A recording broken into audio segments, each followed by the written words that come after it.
Ақша әліппесі. Келеді ақша әліппесі. Егер білмесең, не істеу керегің байлығың мен досым. Ақша әліппесі.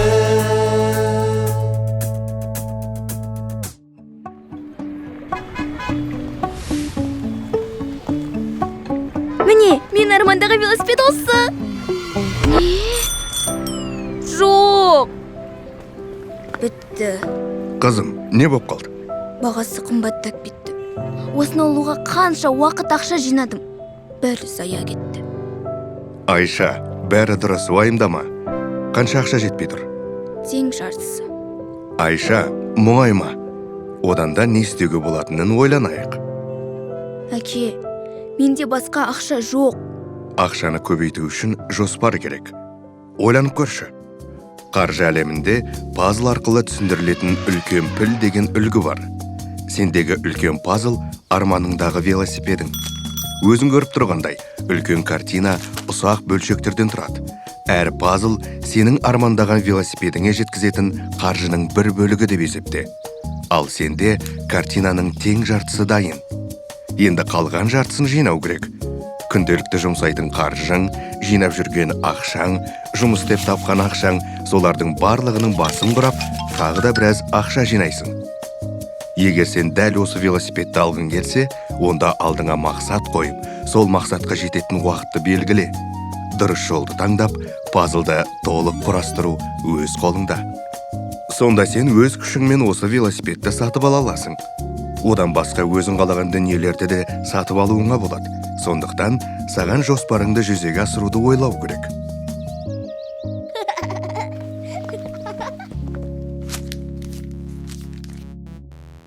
Велосипед сатып алу миссиясы басталды. Әрекет ететін кез келді.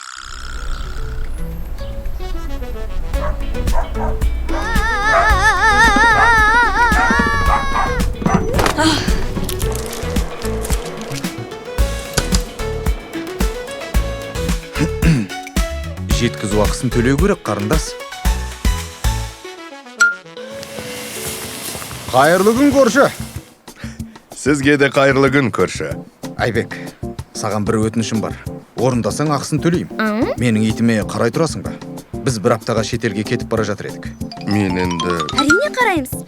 Ақысын бірден төлеңіз. Қолма-қол ақшамен. Қызың нағыз кәсіпкер екен. Итіме жақсылап бара. Алаңдамаңыз. Бізбен бірге итіңіздің іші пыспайды, барлығы бақылауда болады.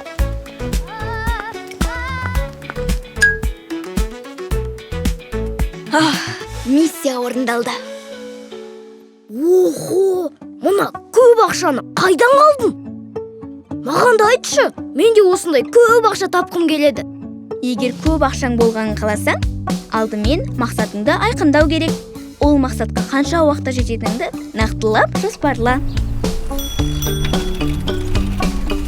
Ендеше квадроцикл сатып алу миссиясы басталды.